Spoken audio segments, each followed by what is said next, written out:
तैस्मरणीय विश्ववंदनीय संतों के सम्राट सदगुरु कबीर साहिब जी के पावन चरण कमलों में वंदना करते हुए आइए हम दिन की शुरुआत सदगुरु कबीर साहिब जी के महान ग्रंथ बीजक की 11वें प्रकरण की साखी लेते हैं। और साखी है 134। इसमें सदगुरु कबीर साहिब जी दो बातों पर बहुत महत्वपूर्ण ध्यान आकर्षण कर रहे हैं। साहिब कहते हैं कि हमारे जीवन में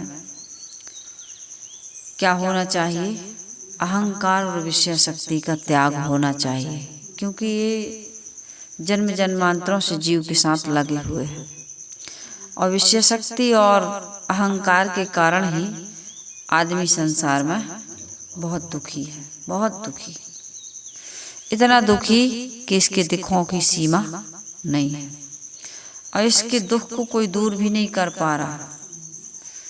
बाहर से आप चाहे कितना पूजा कर लें, पाठ कर लें, व्रत उपवास कर लें, नदियों में स्नान कर लें और चाहे दान पुण्य कर लें, सत्संग कर लें, सेवा स्वाध्याय कुछ भी कर लें, यदि आप अहंकार का त्याग नहीं करते और विषय शक्ति को नहीं छोड़ते हो, नहीं जीत पा रहे हो, नहीं त्याग पा रहे हो, तो हमारे आपके जीवन का दुख दूर नहीं होगा। सदगुरु कबीर साहिब जी कह रहे हैं, जो घर हैगा सर्प का, काय का, जो घर हैगा सर्प का, सर्प यानी सांप। सांप कैसा होता है? काला नाग कैसा होता है? सांप कैसे होता है? गुरुदेव जी ने हृदय के गीत में कहा, यह काम काला नाग है। केवल काम को कहा, काम वासना को कहा, जिससे विषय शक्ति बनती है। लेकिन यहाँ तो साहब दो चीज बता रहा है, अहंकार और विषय शक्ति। साहब कहते जो घर हैगा सर्प का, जहाँ पर ये दोनों रहते हैं, अहंकार और विषय शक्ति, वहाँ क्या नहीं रहता? जो घर हैगा सर्प का, सो घर साध न होय, सकल संपदा ले गए, विष भरी लागा सोए। सदगुरु कबीर साहिब जी क्या कह रहे हैं? जो सांप का घर है वह साधु का घर नहीं है। जो अहंकार करेगा, विषय शक्ति पाल करके रखेगा, वह साधना नहीं कर सकता, वह साधक या साधु नहीं हो सकता। कहला सकता है लेकिन हो नहीं सकता है। कितने ऐसे साधु होते हैं जो नाम तो उनका साधु का है, वेश भी साधु का है, जगह भी साधु की है, सब साधु का है, लेकिन विषय शक्ति भी भरी हुई है और अहंकार तो इतना कि पूछिए मत। लोग ये कहते हैं हमें ऐसे ही समझते हो, अरे हम खाते पीते घर के हैं, हमारे पास क्या नहीं था? नौकर नहीं थे, चाकर नहीं थे, बाल बच्चे नहीं थे, परिवार नहीं था, क्या नहीं था? हमारे पास सब कुछ था। सब कुछ था नहीं, अभी भी सब कुछ है, तब तो अहंकार है। आपने त्यागा नहीं, अपना मानते हो इस शरीर को, इस संसार को, इन प्राणी पदार्थों को, इस नाम रूप को, इस जाति को अपना मानते हो। कितने साधु हो जाते हैं लेकिन जाति का अहंकार नहीं जाता। साधु तो कहला रहे हैं लेकिन जाति का अहंकार नहीं जाता। हम ब्राह्मण हैं, हम क्षत्रिय हैं। कितने ऐसे थोड़ी ऊंची जाति के लोग साधना में आ जाते हैं तो वे नीची जाति के जिनको माना जाता है, वो ये नहीं जान पाते कि मनुष्य तो एक है। एक है त्वचा हाड़ मल मूत्रा, एक रुधिर एक गूदा, एक बूंद से सृष्टि रची है। को ब्राह्मण को शूद्रा, एक ही बूंद से तो रची है। पिता के वीर्य और माता के रज, और कोई भी पिता हो और कोई भी स्त्री हो, कोई भी कोने का पुरुष हो और कोई भी कोने की स्त्री हो, इस विश्व में बच्चा पैदा हो जाता है। यदि ब्राह्मण की जाति अलग होती और शूद्र की जाति अलग होती तो उनके संबंध से बच्चा पैदा नहीं होना था। लेकिन शूद्र और ब्राह्मण संबंध बनाए तो बच्चा पैदा हो जाता है। मतलब एक जाति है ना। ऊंट से और घोड़ी से बच्चा पैदा होता है क्या? हाथी से और शेरनी से बच्चा पैदा हो जाएगा? ऐसे ही जान लीजिए उनकी जाति अलग अलग है, लेकिन मनुष्य की जाति अलग अलग है क्या? किसी भी कोने का नर हो, गुरुदेव जी कहा करते थे, और किसी भी कोने की नारी हो, यदि संबंध बनाया जाए तो बच्चा पैदा होता है। तो इसलिए कोई ब्राह्मण और कोई शूद्र नहीं। गुरुदेव जी से किसी ने कहा, नहीं, गोरी जाति के जितने भी हैं ये सब ब्राह्मण की संतान है। गोरी जाति, गोरे रंग के जितने भी मनुष्य संसार में देखे जाते हैं सब ब्राह्मण की संतान। अब गोरे क्यों नहीं होगे भाई, ऐसी में रहोगे, मतलब अनुकूल वातावरण में रहोगे तो गोरे ही हो जाओगे। और कितने काले दिन भर घाम में काम कर रहा है तो काले के काले हो जाते हैं, धूप में काले हो जाते हैं। जैसे आग में हंडी चढ़ाते हो या कोई बर्तन, वो काला हो जाता है। जहाँ चूल्हा जलता है वहाँ सब काला हो जाता है। धूप में काम करोगे, सूर्य इतना तप रहा है तो गोरा आदमी भी काला हो जाएगा। तो वो क्या कह रहे थे कि जितने भी मनुष्य गोरे हैं ना संसार में, वो सब ब्राह्मण का अंश है। तो गुरुदेव जी ने कहा, और ब्राह्मणों में जितने काले हैं वो किसका अंश है? तो चुप हो गए। ब्राह्मणों में भी काले होते हैं कि नहीं होते? वो किसका अंश है? तुम शूद्रों के बच्चों को, क्षत्रियों के बच्चों को, वैश्यों के बच्चों को कहते हो ये ब्राह्मण का अंश है। और शूद्र के और क्षत्रिय के और वैश्य के अंश तुम्हारे यहाँ भी है क्या? तो आदमी क्या बोल रहा है उसे खुद ही होश नहीं है। कितने प्रकार का अहंकार हो रहा है। जो व्यक्ति अहंकार करेगा, जो व्यक्ति विषयासक्ति में डूबा रहेगा, वह साधु नहीं है। यहाँ सदगुरु कबीर साहिब जी कह रहे, जो घर हैगा सर्प का। सर्प कैसा होता है? काला होता है और विष वाला होता है, फन वाला होता है, भन भनाता रहता है। वही ये तो काला नाग जैसे फुफकारता है। वो आदमी तो ऐसा है जैसे सांप होता है ना, काला सांप, काली नागिन, सर्पणी।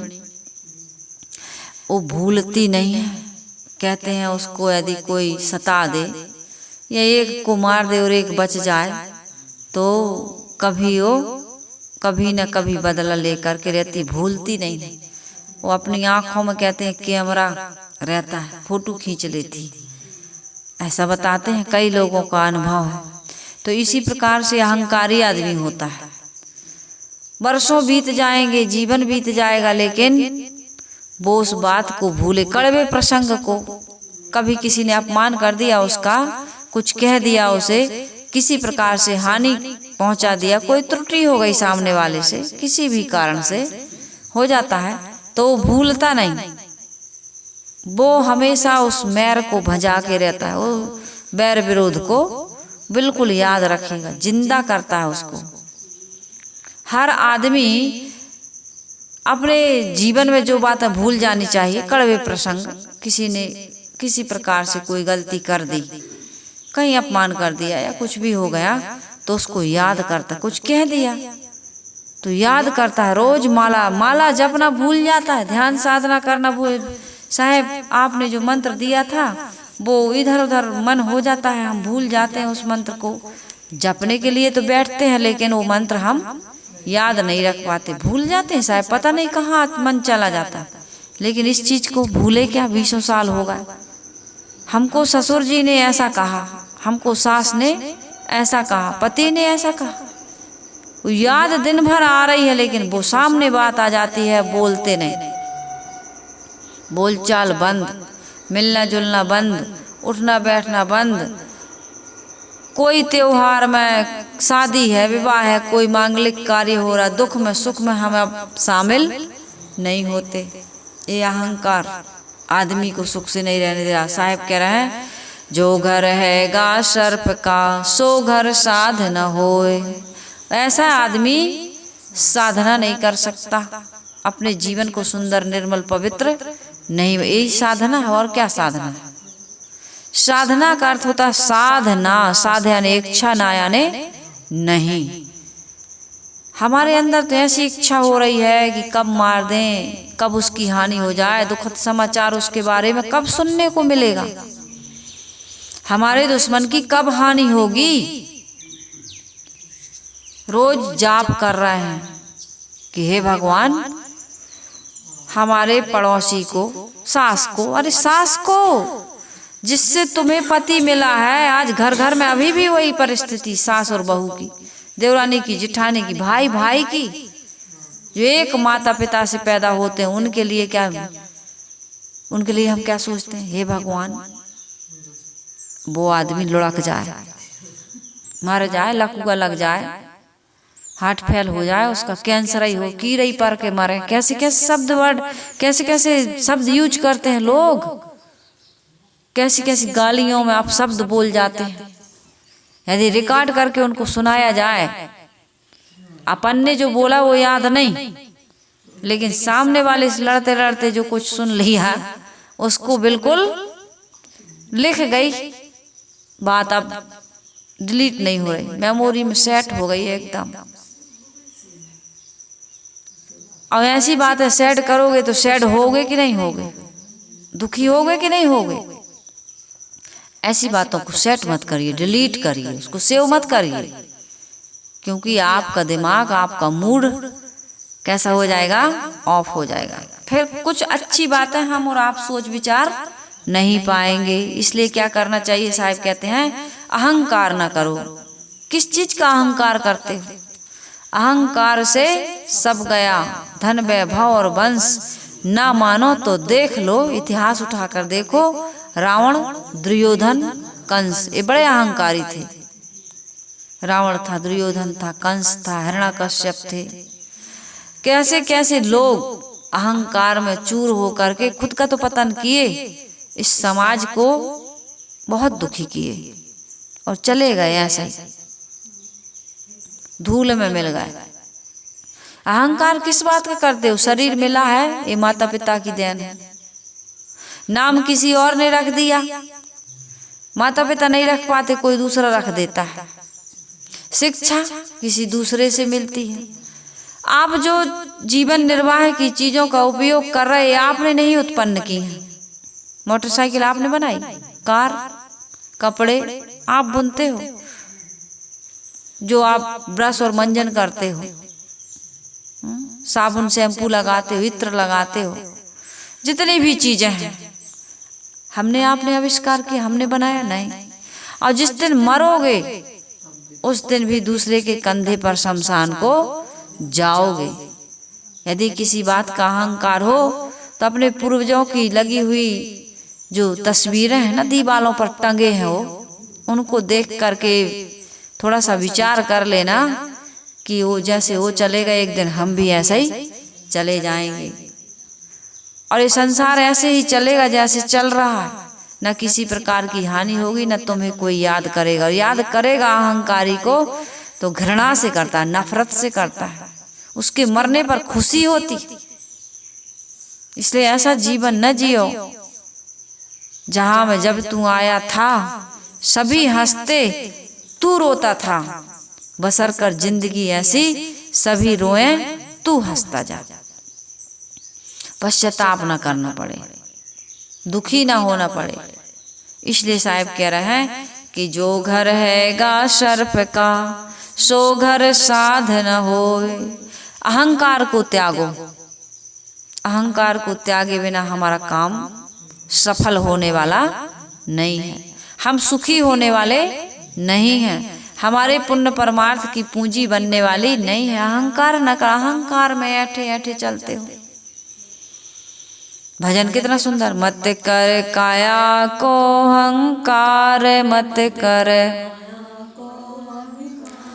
कायागार से कांची रे, कायागार से कांची रे, जैसे ओसरा मोती।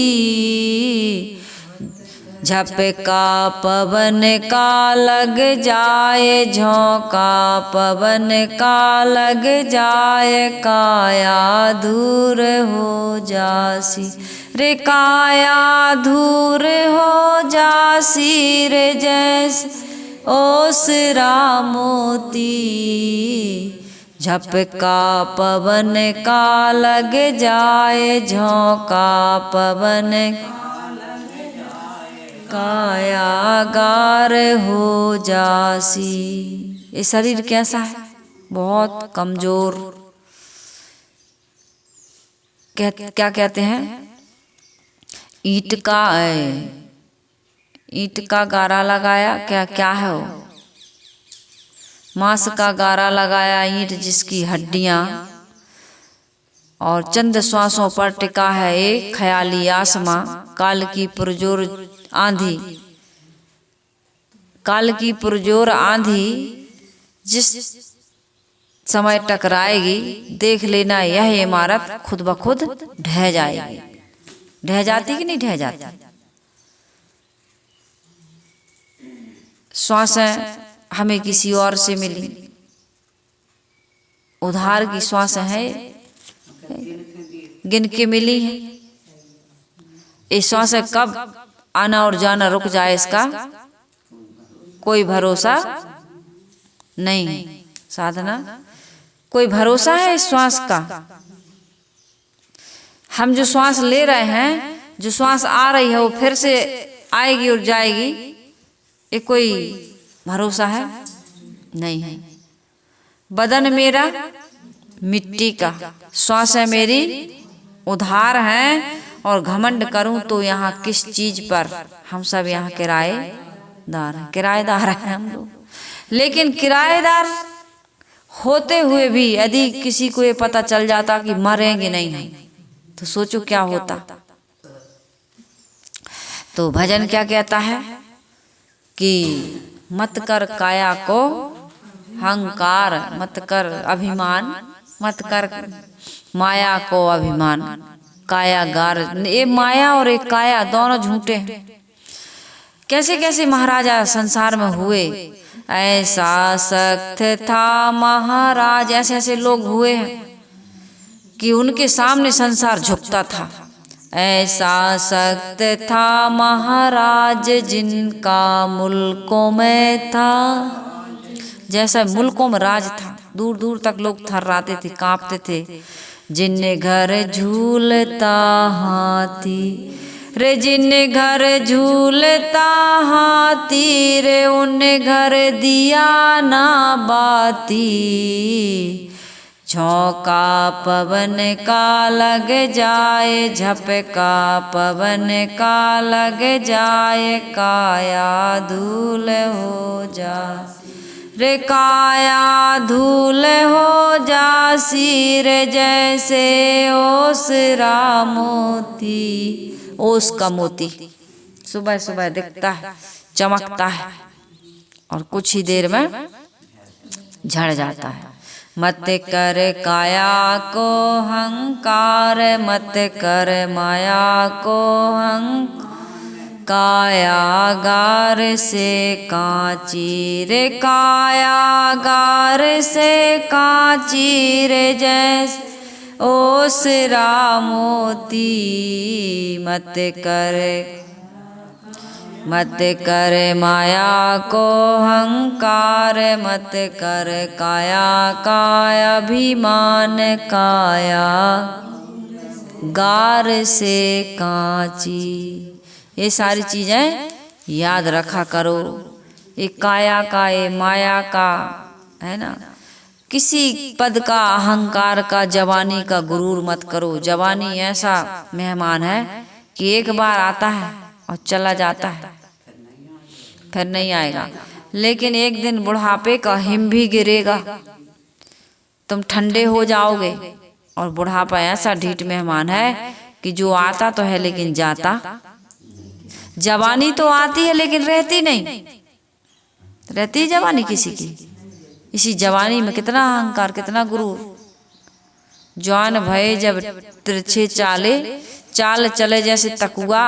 और बूढ़े भये तब लीनी सुमरनी, राम को जाने भकुआ।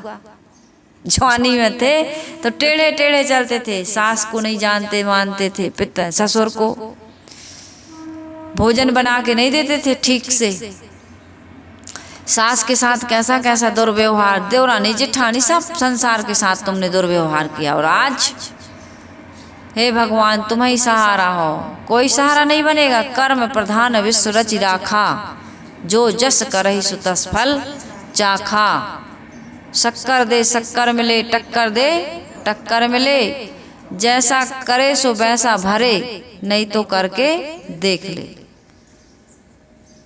जिसने जिसने बुरा किया है जाकर उसका घर देखो, है ना, कहते हैं एक कहावत सी है ये। जिसने जिसने बुरा किया है उसका जाकर घर देख लो तुम। कैसे कैसे लोग थे और आज ऐसे वैसे हो गए, और ऐसे वैसे लोग आज कैसे कैसे हो गए।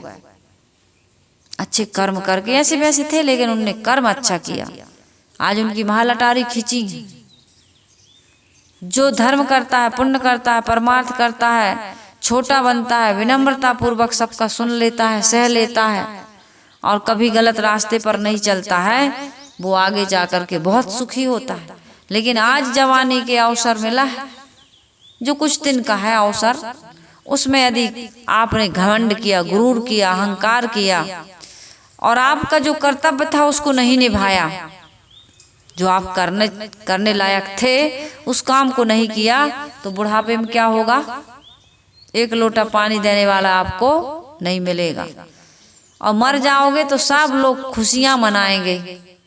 अच्छा हुआ घर का कांटा निकल गया, और ज्यादा खराब हुए तो गांव का कांटा निकल गया। कहते एक बिगाड़ानंद थे। बिगाड़ानंद क्या करते थे? सबके काम बिगाड़ा करते थे।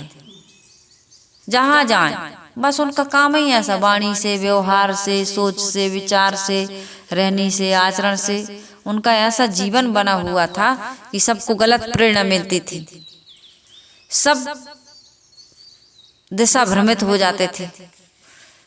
छोटे छोटे बच्चों को भी कहीं गुटखा खिला दें, कहीं पान खिला दें, कहीं शराब की शिक्षा दे दें, कहीं मांस मछरिया खिलाएं, कहीं जुआ सट्टा की तरफ लोगों को आओ भाई थोड़ा आओ तो एक ताश एक दांव खेल लें, यही काम करते थे वो।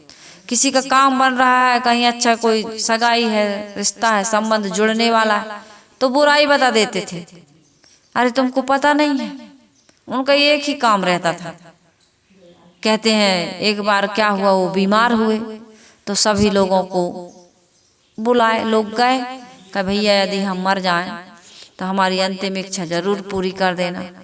बोले क्या है? कहे हमने इस मुंह से बहुत लोगों का काम बिगाड़ा। अक्सर तो आदमी मुंह से ही बिगाड़ता है, सबसे ज्यादा आदमी काम बिगाड़ता है अपने जुबान से। इसलिए साहिब ने कहा जिभ्या केरे बंद दे, जीभ को बंद राखो।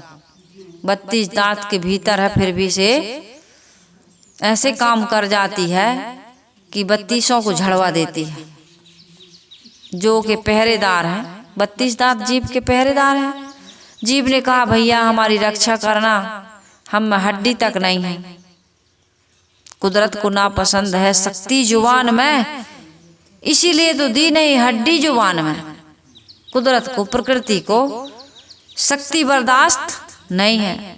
तुम किसी के साथ गलत व्यवहार मत करो, शक्ति से पेश मत आओ, अर्थात विनम्रता से, सरलता से, कोमलता से लोगों के साथ व्यवहार करो। कुदरत को नापसंद है शक्ति बयान में, इसीलिए तो दी नहीं हड्डी जुबान में। कुदरत को शक्ति पसंद नहीं, तुम्हारी कठोरता पसंद नहीं। प्रकृति में जो कुछ भी है वो मौन होकर के काम कर रहे हैं। अग्नि बोलती नहीं, सूर्य बोलता है क्या? पानी बोलता है, हवा बोलती है, पृथ्वी बोलती है? नहीं बोलती। क्षिति जल पावक गगन समीर, ये बोलते नहीं है, लेकिन काम कितना बड़ा काम करते हैं। आपको कुछ मिनटों के लिए वायु ना मिले, ऑक्सीजन ना मिले, हम और आप मर जाएंगे। बोलते नहीं, पानी पीने को ना मिले, व्याकुल हो जाएंगे, प्यास से मर जाते हैं लोग। तो कुदरत को नापसंद है शक्ति बयान में, इसलिए तो दी नहीं हड्डी जुबान में। एक संत थे, शरीर छूटने लगा, शिष्यों ने कहा गुरुदेव जाते जाते कुछ हमको ज्ञान दे जाइए। तो गुरुदेव जी ने कहा जीवन तो बीत गया, आप लोगों को शिक्षा देते देते अभी भी कोई कसर रह गई क्या? कहे गुरुदेव अंतिम शिक्षा, अंतिम उपदेश जिसे हम हमेशा याद रखें और हमारे जीवन को सुंदर बनाएं। तो गुरुदेव जी ने कहा एक काम करो, मुंह खोला, ऐसे मुंह खोला। बोले देखो बेटा हमारे मुंह में दांत हैं। कहे गुरुदेव जी दांत तो पूरे झड़ गए, एक भी दांत, किसी किसी के हो जाते हैं ना, किसी किसी के मरते दम तक रहते हैं। तो कहे दांत हैं? बोले नहीं है। बोले जीभ देखा, जीभ निकाले बाहर। कहे जीभ है कि नहीं है? बोले जीभ तो है। कहे बोले इस घटना से कुछ ज्ञान लेते, प्रकृति खुली किताब है, मैं हमेशा कहती हूँ, इस घटना से कुछ ज्ञान लेते हो? शिष्यों ने कहा क्या ज्ञान लें गुरुदेव? कहे देखो दांत जब जन्म लेते हैं तब भी नहीं रहते, और कितने कितने लोगों के तो मरने लगते हैं तब भी एक भी दांत नहीं रहते।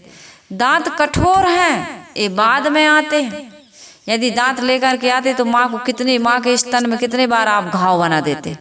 जिस माँ का आदमी दूध पीता है उसी को काट लेता, क्योंकि बच्चे को तो ज्ञान नहीं है, बच्चा काट सकता। कितने बच्चों के दांत आ जाते हैं फिर भी माँ का दूध पीते काटते हैं, माँ चिल्लाती है काट दिया, व्याकुल हो जाती, उसको ज्ञान नहीं। लेकिन आज आदमी के पास ज्ञान है, बड़ा हो गया फिर भी वो काट रहा।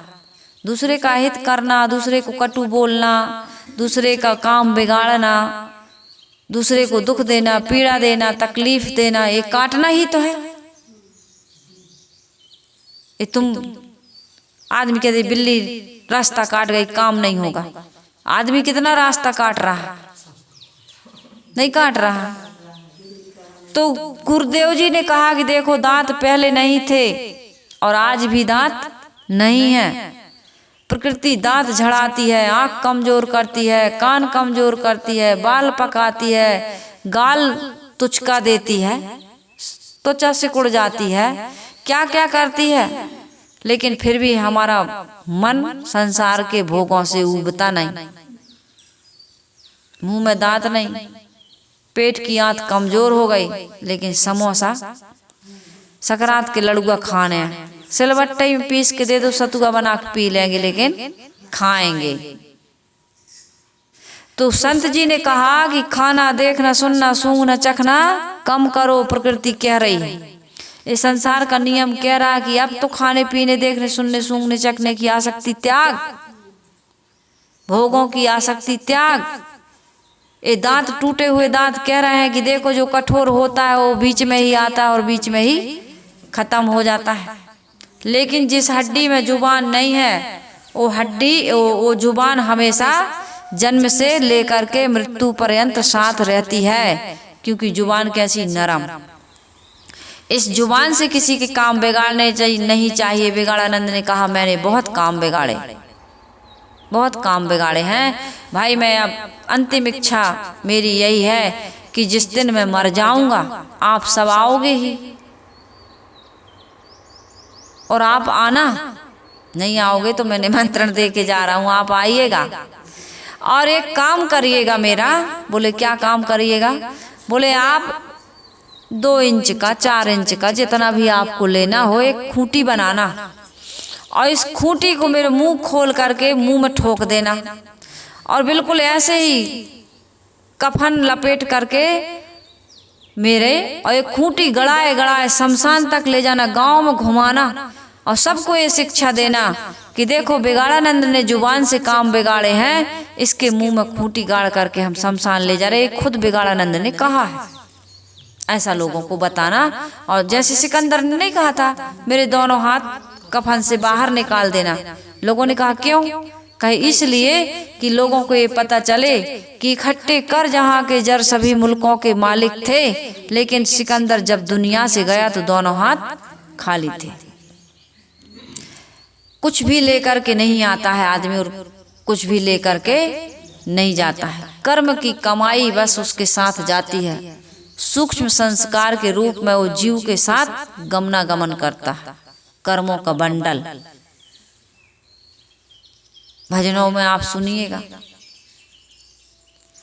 जब पाप की गठरी शीश धरी तब शीश पकड़ मूड पकड़ क्या रोबत है, उठ जाग मुसाफिर भोर भई अब रैन कहाँ जो सोबत है। हमारे साथ कर्मों की गठरी हम लेकर के आते हैं, वो दिखती नहीं, इसलिए लोग कहते हैं खाली हाथ आए और खाली हाथ चले गए। खाली हाथ नहीं आते, कर्म संस्कार को लेकर के आता है जीव और फिर यहाँ से कर्मों की गठरी बांध करके जाता है। नहीं तो क्यों आता? बिना मतलब के कोई कहीं जाता आता है क्या? कोई नहीं जाता, सब मतलब के यार हैं, सब कुछ मतलब से कुछ करते हैं। इस संसार में हम आए हैं तो कुछ मतलब से आए, बिना मतलब के नहीं आए। तो इस संसार से जो भी हम करेंगे साथ में जाएगा। तो बिगाड़ानंद ने कहा कि बिल्कुल हमारे मुंह में आप लकड़ी ठोक करके ले जाना और लोगों को ये शिक्षा मिले कि कभी भी हमको वाणी का संयम नहीं करना चाहिए, गलत कर्म नहीं करना चाहिए। सिकंदर ने, सभी ने तो शिक्षा दी। रावण ने भी शिक्षा दी कि कभी कोई काम अधूरा नहीं छोड़ना। कल कल करते करते काल आ गया, जिस काल को मैंने पाटी से बांधा था, कहते काल पाटी से बांधा था रावण के। जिस काल पर मैंने सोचा था कि मेरी विजय है, उस काल को मैं नहीं जीत पाया। कल कल कहते कहते मेरे बहुत सारे काम रह गए, मैंने वो काम नहीं कर पाया और काल आ गया। अर्थात हमारे जीवन में भी बहुत सारे ऐसे कार्य हैं, ज्यादातर तो अच्छे कार्य जिनको हम कहते हैं कल कर लेंगे। लड़ाई झगड़ा करना था आज ही, चोरी व्यभिचार करना था अब भी इसी वक्त। अब सहन नहीं हो रहा, अब तो हम ये काम करेंगे। लेकिन अच्छे कामों के लिए बहुत सहन करते हो, है ना, बहुत सहन करते हो। दान करना है तो इस साल तो नहीं हो पाएगा महाराज, अगले साल, लेकिन अगली दुर्गा में, अगले गणेश में, अगले भंडारा में। हाँ, जरूरत अभी है लेकिन देंगे अगले महीने, कल देंगे। धर्मराज जी ने यही तो कहा। एक भिखारी आया तो भीम भी वहीं खड़े थे, युधिष्ठिर जी राज सिंहासन पर बैठे थे। कहे अब शाम हो गई, कल देंगे, कल आना। तो भीम गए और जोर जोर से नगाड़े बजाने लगे। वो नगाड़ा जो किसी पर विजय प्राप्त करके जब आते थे, किसी को जीत करके आते थे, तब बजता था। लोगों के कान खड़े हो गए कि अभी तो कोई कहीं गया नहीं, किस पर विजय प्राप्त कर ली, कौन सा राज्य जीत लिया, किसको जीत लिया। तो पूछा गया कि तुम इतना नगाड़ा क्यों बजा रहा है भीम, क्या हो गया? तो उसने कहा कि हमारे बड़े भैया ने काल पर विजय प्राप्त कर ली, इसलिए मैं विजय का नगाड़ा बजा रहा हूँ। तो पता चला कि युधिष्ठिर को भी पता चला, बोला है कि भीम मैंने किसको जीत लिया? कहे काल को जीत लिया आपने। कहे कैसे? काल को तो कोई नहीं जीत पाया, मैंने कैसे जीत लिया, मुझे पता ही नहीं। बोले भैया अभी तो आपने कहा ना ब्राह्मण देवता को कि कल आना, इसका मतलब आपको पता है कल तक आप जिंदा रहेंगे। तब युधिष्ठिर को एक ज्ञान हुआ कि अरे मैंने बहुत बड़ी भूल कर दी। अच्छे कार्य को कभी भी कल पर टालना नहीं चाहिए। टालना ही है तो बुरे को टालो। ठीक है, गाली का जवाब हम कल देंगे, निंदा का जवाब, अपमान का जवाब हम कल देंगे। कोई कहे चलो शराब पीने, के आज नहीं, कल पिएंगे। दुकान पर लिख रहे था आज नगद कल उधार, कल कभी आता है। बुरे काम जितने भी हैं कल पर टाल दीजिए और अच्छे काम जितने हैं उनको आज ही कर लीजिए। काल करे सो आज कर, आज करे सो अब, और पल में परलय होएगी, बहुरी करोगे कब। अच्छे काम आज और बुरे काम आज करे सो काल कर, काल करे सो परसों। इतनी जल्दी क्या है यारो, जीना है अभी बरसों। ऐसा सोच लो, कल करेंगे बुरे काम कल, अच्छे काम अभी, आज नहीं अभी। जो भी करना है कर ले अभी आज ही, जो भी करना है कर ले अभी आज ही। पल वक्त पल दो पलों में गुजर जाएगा। वक्त पल दो पलों में गुजर जाता है, निकल जाता है। ये भजन है, इसको सुनना यूट्यूब पर, बहुत अच्छे से गाया है। तो बिगाड़ानंद क्या कह रहा है कि मेरे मुंह में खूंटी गाड़ करके ले जाना। लोग ले गए, इतने में पुलिस मिल गई। वहां से कुछ दरोगा लोग आ रहे थे गाड़ी में बैठ के। अब दरोगा लोगों तो कुछ ऐसा मिल जाए तो पैसा केस बना दे, पैसा मिले, उनका तो काम ही होता है। ओझा बेगा के यहाँ जाओ तो हाँ झाड़ फूक करे, हाँ कुछ बाहरी हवा है, बाहरी हवा है। तांत्रिक के पास जाओ, हाथ दिखाने वाले जो ज्योतिषी होते हैं, उनके पास जाओ तो हाँ ग्रह टेढ़ा है। डॉक्टर के पास जाओ, कुछ नहीं है, तुम जाओ देखना बीमारी निकाल देंगे, क्योंकि डॉक्टर को पता है कि तुम्हारे शरीर में कौन कौन सी बीमारियां हैं। तो इसी प्रकार से पुलिस वाले के यहाँ आप जाइए, पुलिस मिल जाए, वहाँ कौन जाएगा, पुलिस वाले मिल जाए तो इतने उनके नियम कानून हैं। और फिर ये तो मुंह में बिल्कुल सिग्नल की तरफ उठा ही है खूंटा, तो लाश उतारो, बोले लाश उतारे, कहे कि ये क्या किए हो, तुमको न नियम कानून का डर है, न तुम्हें किसी का धर्म कर्म का डर है, आदमी के मुंह में तुमने खूंटा गाड़ के मार डाला। कहे नहीं सरकार, ऐसी बात नहीं है, ऐसी ऐसी बात है। उन्होंने बताया कि इसने खुद कहा था, अंतिम इच्छा जाहिर किया। तो हम लोगों ने कहा चलो भाई, मर जाने के बाद खूंटा ठोक देंगे तो क्या बात है, कोई पाप नहीं लगेगा, उसने खुद कहा है। मरे मराए पे तो जला ही रहे हैं लोग, तो खूंटा गाड़ना कौन बड़ी बात है, मिट्टी के नीचे दबा ही रहे हैं लोग। कहे नहीं हम कुछ नहीं जानते, तुमको रंगे हाथ पकड़ा गया है, तुमने इस व्यक्ति को मारा है, चलो सीधा जेल होगी, तुम सजा होगी। तो वहाँ गए, मुकदमा चला और इनको 5-5 साल की सजा और 25-25 हजार जुर्माना। जेल में सभी लोग विचार करने लगे, बारे बिगाड़ानंद, जीते जीते तुमने बिगाड़ा सो बिगाड़ा, और मरने के बाद भी 25 हजार का जुर्माना और 5 साल की सजा। तो ऐसे ऐसे लोग भी होते हैं कि हम तो जा रहे बेटा, लेकिन हमारी अंतिम इच्छा यही है कि हमारे मरने पर भी इनको बुलाना मत, आ जाए तो इनको गंगा जली में भोज मत करने देना, हमारी गंगा जली में शामिल मत करना, कुछ भी हो जाए तुम एक मत होना। किसके लिए कह के जाते हैं, अपने ही भाई को, अपने ही परिवार वालों को कहते हैं इनको मत बुलाना, चाहे सब आ जाए, लेकिन ये हमारे इसमें गंगा जली में शामिल, हमारे दिन में, हमारी अर्थी में, हमारे मरने में ये शामिल ना हो। तो ये क्या है आदमी का, ये समझदारी नहीं है। इससे हम तो बर्बाद होंगे से होंगे, लेकिन हमारे परिवार के लोग कितने बर्बाद होंगे। ऐसा बैर विरोध बना करके रहते हैं, मैं तेरा दुश्मन, दुश्मन तू मेरा, हो मैं नागिन तू सपेरा वाला बात। सास ननद, देवरानी जेठानी, भाई भाई, नाग सफेरे का बिल्कुल वो आए कि ऐसे ऐसे घूमने लगता ना फन, जहाँ जहाँ बजती बीन वैसे ही घूमता है। हम भी ऐसा ही, उसको ही भूल नहीं पा रहा है,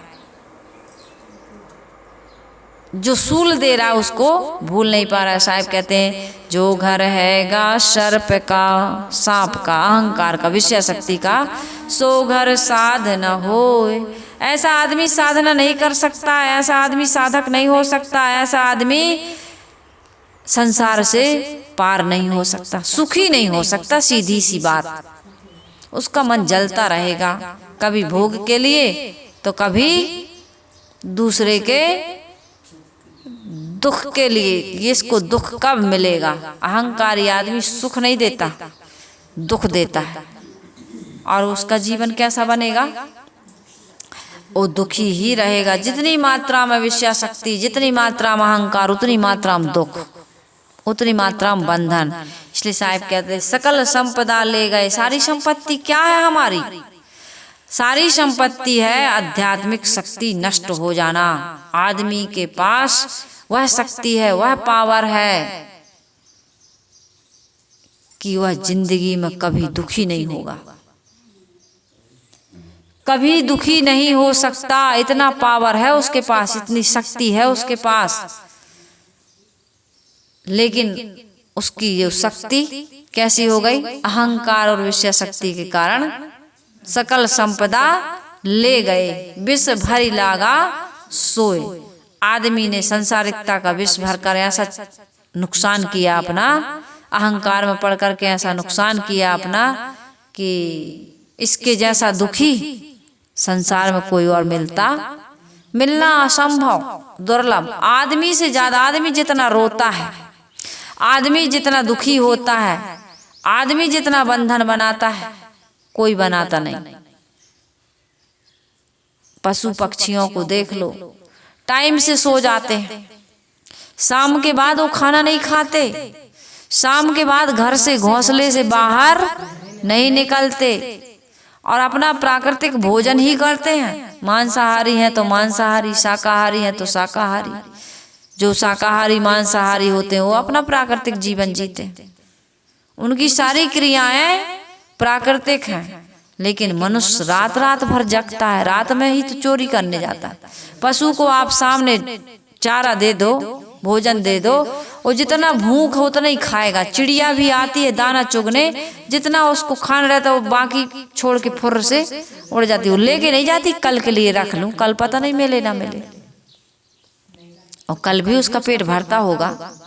अजगर करे न चाकरी, पंछी करे न काम, दास मलूका कह गए सबके दाता राम। कोई नौकरी बिजनेस व्यापार खेती वगैरह उनका नहीं है, अन्य प्राणियों का, लेकिन जी रहे हैं, खा रहे हैं, बाल बच्चे पैदा कर रहे हैं।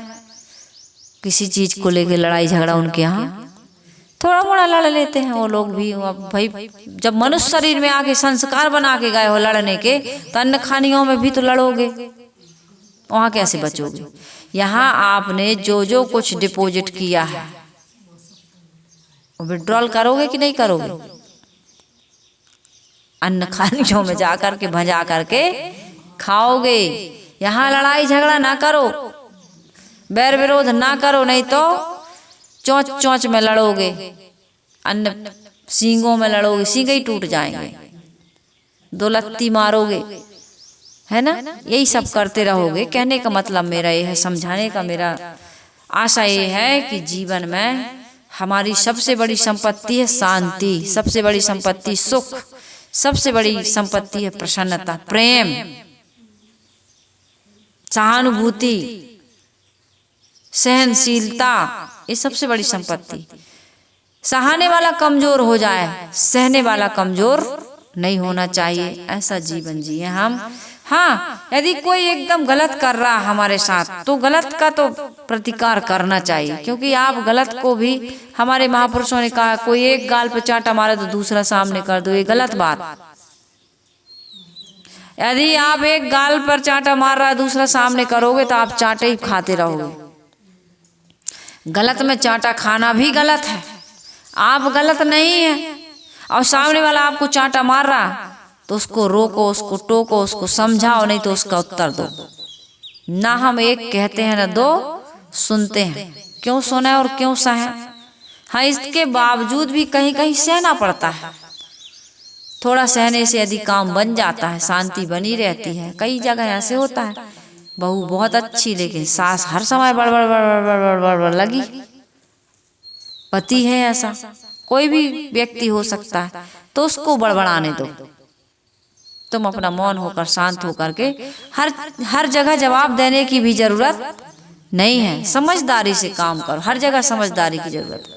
हम अभी कुछ कह दें आप वही काम करने लगो, और हमें को परिस्थिति का पता नहीं। अपनी अपनी परिस्थिति, अपने अपने मापदंड के अनुसार अपने जीवन को सुंदर बनाइए, निर्मल बनाइए, पवित्र बनाइए, और साधना करते रहिए, संयम पूर्वक रहिए, और किसी को दुख मत दीजिए। दुख देना बंद करोगे तो दुख पाना भी बंद हो जाएगा। आज का सुनहला अवसर, इस अवसर पर हमें लाभ उठाना है। किसी के लिए हमें कभी भी गलत भावना न सोचना है। मनसा वाचा कर्मणा, दूसरों को सुख देना है, दुख नहीं देना है। इतना आप कर लीजिए, हम सब इतना करें, इसके लिए हम संकल्प लें, और संकल्प के साथ अपनी जितनी भी शक्ति है इस संकल्प को पूरा करने में लगाएं कि आज से हम कोई भी गलत काम नहीं करेंगे। विषय शक्ति और अहंकार का हम आज से त्याग करते हैं, और त्याग करने में जो जो सहायक अंग है, चाहे स्वाध्याय हो, चाहे ध्यान चिंतन हो, चाहे सत्संग हो, गुरु भक्ति हो, जो भी है हम इसको अपनाएंगे, और अपना करके भव सागर से, दुखों के सागर से हम अपने आप को तैर करके बाहर ले जाएंगे। ऐसी शुभकामना हमारी आप सबके लिए है। ऐसा ही हम सबका जीवन बने। इन्हीं शुभकामनाओं के साथ आइए हम सभी लोग मिलकर गुरु वंदना कर लें। वंदन है गुरुदेव तुमको, गुरुदेव वंदन है गुरुदेव तुमको, वंदन है गुरुदेव। काल जाल के फंदा, काल जाल के फंदा,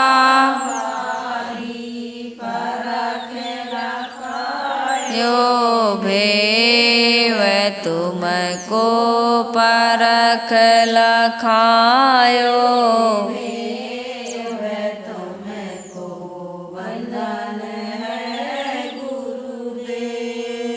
वंदन है गुरुदेव तुमको।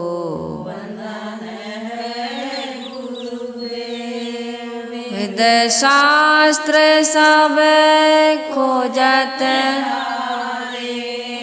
वेद शास्त्र सब खोजत,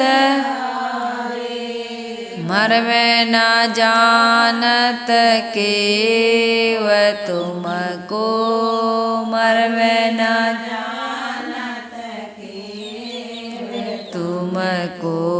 वंदन है गुरुदेव, वंदन है गुरुदेव तुमको, वंदन है गुरुदेव। गुरु समान और को दाता, गुरु समान और को दाता, ताकि करिए सेव तुमको, ताकि करिए सेव तुमको। वंदन गुरुदेव, वंदन है गुरुदेव तुमको, वंदन देव। साहिब कबीर अभय पद दाता, साहिब कबीर अभय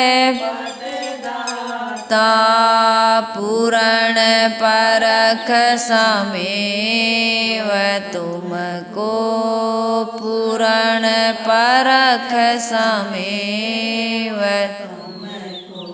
वंदन है गुरुदेव, वंदन है गुरुदेव तुमको, वंदन है गुरु